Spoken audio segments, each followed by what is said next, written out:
वही संगीत बाज है। हाँ। तू निमने मास्टर बड़ा एको लेकर ट्यूशन पढ़ता नहीं खसा तारा से। हाँ। तो कौन काम करना ए पर ध्यान दी। प्रोग्राम जमावे के सोचल जाला।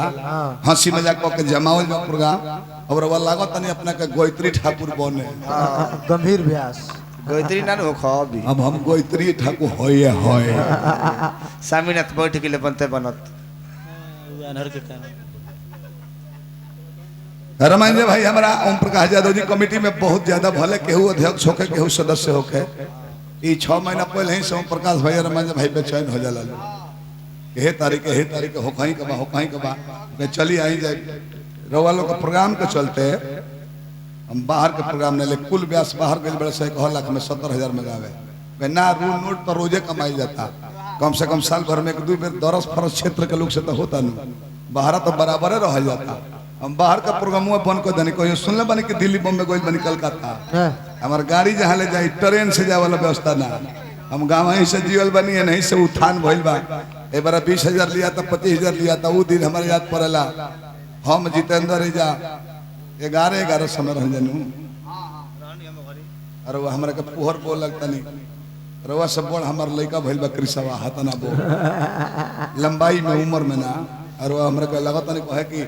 कथी के अभियंता हो का करी पिलर ढालब तब बुझाई कि सिविल इंजीनियर है पंडित जी का ये को नई गावे गीत गावे के बा अब तनी प्रेम रस में चलो एगो चुटकुला याद नया कहो बेबरा बाकी ओई बस स्टैंड तनी हने आवो आई नचनिवा बस स्टैंड बहुत सेक्सी हियो क्यों नचनिया प्रोग्राम रहे हमने के आरा जिला हमारे बाबा के तो बेंजू वाला जाने की बकरीद बीतर है मांस ओस खैला रहले अच्छा मूड गरम रहे आई सूता रहली जाने की टूपीस पहन के एक पेटवा हगुआत रहे तो कहले भाई जी की द हम हगुआ दी दो लगले हगुआवे अंगूरी से 5 मिनट के बाद काज ने का भलू लागल कोहर है 10 मिनट के बाद कहते के बेंजू मास्टर अख्तर जी अली जी जहाँ हगुआओ तनी नु पेट ना हो ना दोसर कुछ हो इहो कहता रे बेंजू वाला हां हम हो जाना से हगुआओ तनी नु वो अंगुरी ना हो वो दूसरे कुछ हो जाए।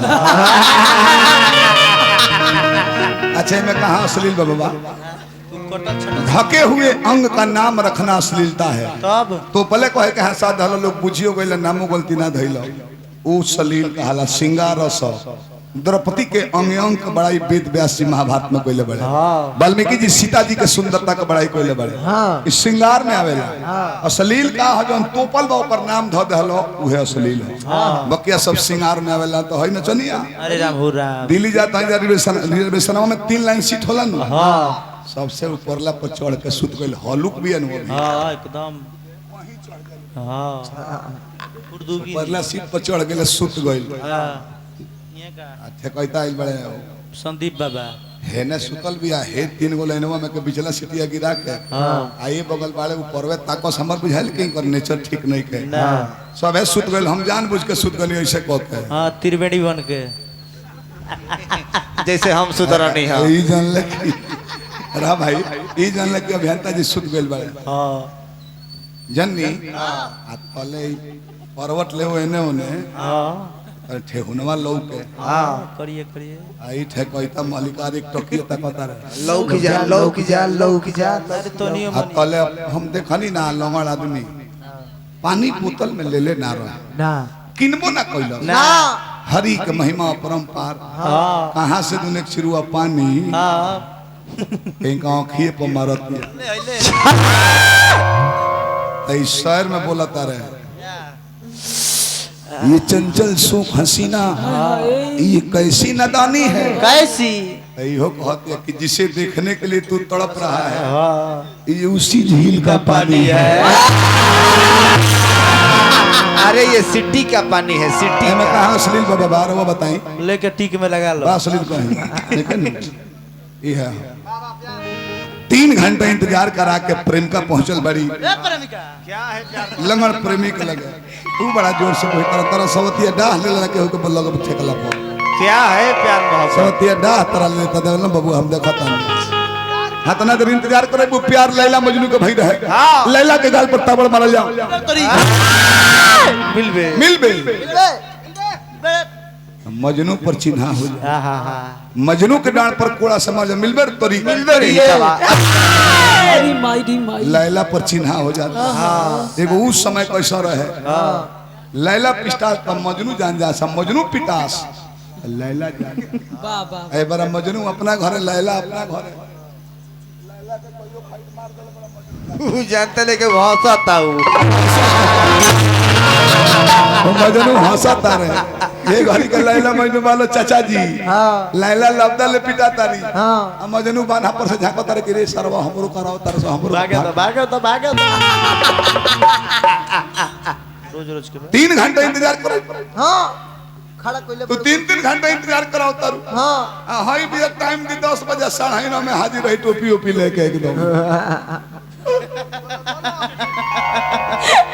कहाँ रहलू हो बोलो का हो गई अरे का हो गई मत रो हम पता नहीं मत रो अरे मूत रो अरे मूत रो अरे फाट गुल का अब जो फट फट गई वजह लोर पोछ लो हम पता नहीं रो मत बहुत मानी ले तारा के अब जे रोबू नु हमरो लोर चल देले भाई अब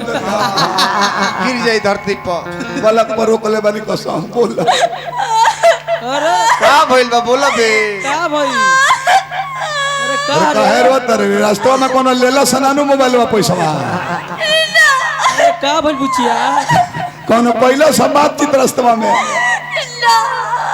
कोनो धइला सिया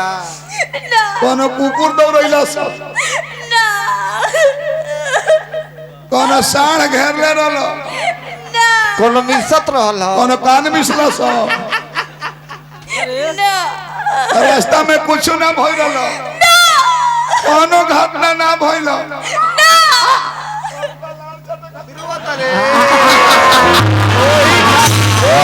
दिमाग चटे खातिर रोत रहो हम एक बार ना कनी बुखाइल भी दिमाग ब्लड प्रेशर बढ़ल बा का भइल का बोल बोल तो हम किंग कही आ कैसे कही हमरे से कह लेके जा अरे मुहे सनु कहबो की गाड़ी मुंह से कहो बोलो ए जा कहो अब रहो हमर पीछा मत करी लो काहे रे अब लीला हमर आदमी से फेर कोनो लाइन धरी बात ये पीछा मत करी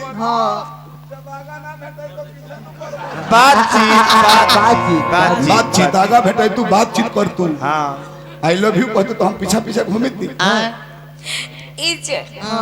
मम्मी पापा हमें जबरदस्ती शादी सेट करा दिले बड़े हां लड़का से ना भैंसा से ए बाप है मुस्कानवा का बियाह हुआ हाँ कुकुर से कराए कुकुर से कुत्ता से पूछी का है का है और वह कतनो धनिक हो जाए हाँ प्यार के मजा कितना देर 5-10 मिनट भांग खाइब पी लेब आधा घंटा एक घंटा साढ़ बोका पाड़ा 1 मिनट कुकुरा भले पिटाले सो उतना लम्बा प्यार के हुना करेला लॉन्ग टूर एक में टोचन कहती है सर 1.5 घंटा विधानसभा घुमावले से की देखी हां फुला के नीतीश कुमार ने 70 लागू किए हैं अभी तत्काल भीतर फुला दिया सब कहा कर बुझाता तू भीतर से देखला बड़ा का इस शादी के लिए हमर बड़ी मजबूरी है तहरा मजबूरी हो इनकरा जरूरी हो भेंट कोई माने ई तो प्रेमी के मनावत या तो कोहर के बोलती है तू कितना दर्द में कोहरत तारा बुझाता कि सुहागे रात के दिने लगौले विधवा हो गई बड़ी जाने की लिपस्टिक लगावल इज्जत हाँ आज से रहुआ अपन देखी हाँ हम अपन अपन देखे अपन अपन अब अपन अपन देखबू हाँ असल भर पहले टाइम रहे तू हमार देखत रहलू हम तहार देखत रहलू मुहावा मुहावा कौन मुँह हवा ये मुहावा जान लौकता बोलो ए जब अब रउआ हमरे के भुला जाए जो जो हम तो पिए खाए वाला आदमी है हाँ पी खा के भुला जाए हाँ मन मना ले छोटे लाल महतो छोटे लाल महतो ये खिसिया जल बेंजुआ ने खन बजाओ अब हमरा द्वार पर बारात लगे वाला बा हमरा हाथ में मेहंदी लगी हमरा देह पर हल्दी लगी हाँ तोरा में हल्दी लगी तई के में घी लगी हाँ अख्तर भाई में थूक लगी ए हट हट सूप ना मरते सूप कहबो सूद लगी हम तो ये सोचत नहीं हमरा वो बिना केंग जिए चुप रहो बहाना मत बनाओ अब का जानते हमारा बिना ना जेबे के महाराज जी का आशीर्वाद बिना ना जेबे हम का जानता नहीं तो चल भाग जा काश कोई खुशियों की दुकान होती उसमें मेरी अलग पहचान होती दे देता तुझको जमाने भर की खुशी चाहे उसकी कीमत मेरी जान होती हम रउआ से उतने प्यार करी ना लेकिन का करी मम्मी पापा की इज्जत के खातिर हमरे के शादी करे के पड़ी प्यार करना हमारे बस में नहीं उस प्यार से दूर चले जाना हमारे बस में होता है प्यार करना हमारे बस में नहीं उस प्यार से दूर चले जाना हमारे बस में होता है क्या करे सबका नसीब ऐसा ही है अच्छा जहाँ प्यार हो वहाँ शादी कभी नहीं होता है फिर देखिए बाबा नया टच खेसारी पवन सिंह के में ठेकी ना आई जो जो जो जो जो तना घमंड में रहता सुन लो ये यार